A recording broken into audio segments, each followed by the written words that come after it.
Papa, wat ben je nou aan het doen?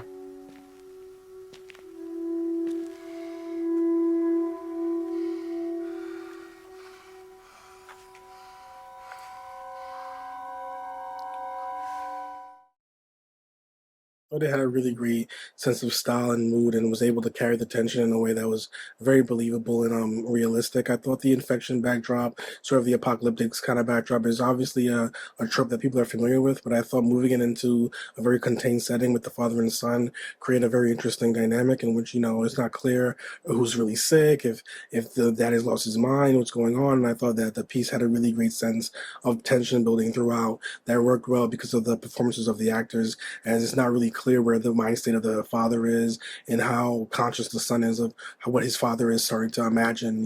There's some really great shots within the house itself that I thought really worked well. There was a shot with the antlers on the light fixture, I believe, which really worked well. There was the construct around the hammer scenes, which I thought really built a good sense of thematic ideas that were exploited later on in the piece. And I thought, in general, the ending really worked well. Was quite sinister and maintained sort of the dark feel that was being hinted at throughout the piece. So I thought it was well done, had a good sense of production value and quality and construction in terms of that approach to filmmaking. And I thought that the overall story, even though it wasn't super in depth, I thought the style really helped bridge that gap and create a piece that was memorable, especially paired with the music, which I thought was a good matching for what you were seeing on screen. I think such a large part of horror is having the audience guess, and through that guessing and coming to their own conclusions, you bring out a lot of scary possibilities. And I think you do this really well and present these possibilities through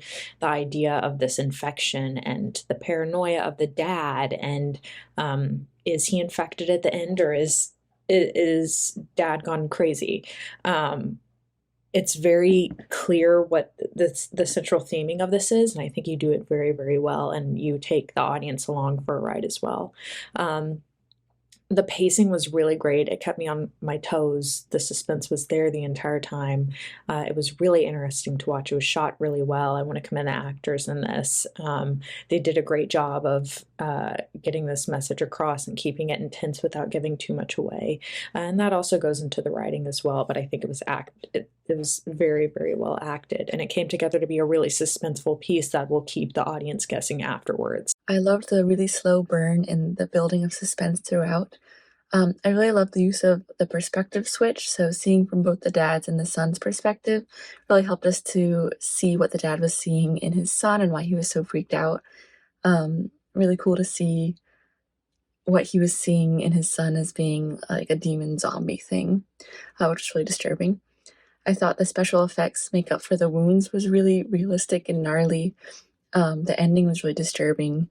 The acting overall was really great from both of them, especially the dad. It was really spine-chilling, that final shot of the dad outside the house as it was burning with the son inside, and just hearing the son screaming for help, and the dad doing nothing about it because of what he believes to be inside. That was really, chilling as a final shot. I thought it was really effective in this film.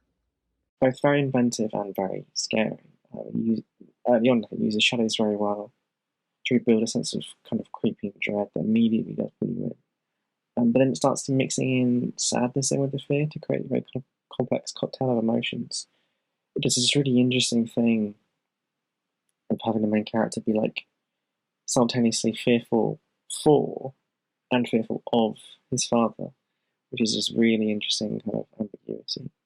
It manages to find both the horror and the heartbreak in like your own mind and your own bodies are portraying you in old age, which just weaves lots of like emotional nuances into this that just helps it do something very different with the genre. I just thought it had an emotional reality to it that elevated beyond sort of genre familiarities and found new ground, which was just really impressive.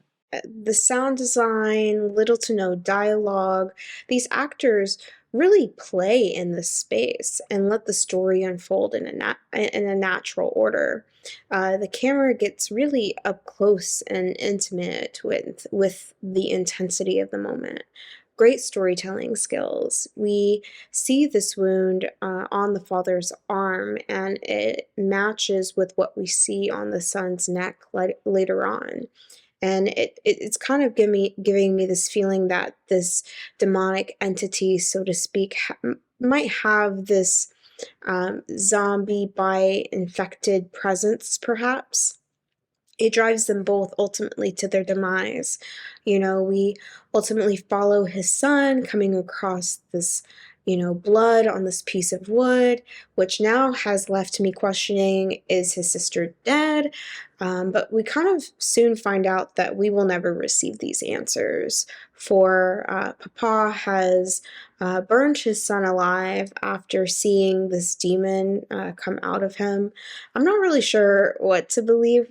If it kind of leaves you questioning of if what you're seeing is real, right? As his son is yelling for him to kind of let him free on the other side. But we kind of just saw what his father just saw. So, in a sense, it kind of justifies his gruesome death. But it was very well done. Very well done. A great example of how a fade off, sorry, is important. You know, when you have a setup, you need to close it. How important it is to give evidences, so leave clues more than ever, leave clues around for the audience to discover, and I'm talking about the door. In the beginning, we have the father trying to close the door with nails, hammering, and then in the end, we find out that he tried to shut the door with his son inside, who's now possessed. I think there was a very good connection. There was a great connection between these two scenes, and the acting was brilliant. Along with the cinematography and direction, I really loved the color grading as well, the filter used during this night shooting. I'm a great fan of movies set in the dark during the night like this one. So I think overall it was a very compelling and at times quite scary horror. This film had a lot of dynamics to it, especially in the story, where at first you think Dad might have Alzheimer's or be a little crazy, maybe mentally ill. But then when you see the infection on his arm, you wonder if something got into it and he got a parasite that's messing with his mind. But then the aspect where they include demons in it makes you wonder, is it in Dad's mind or is his son actually possessed?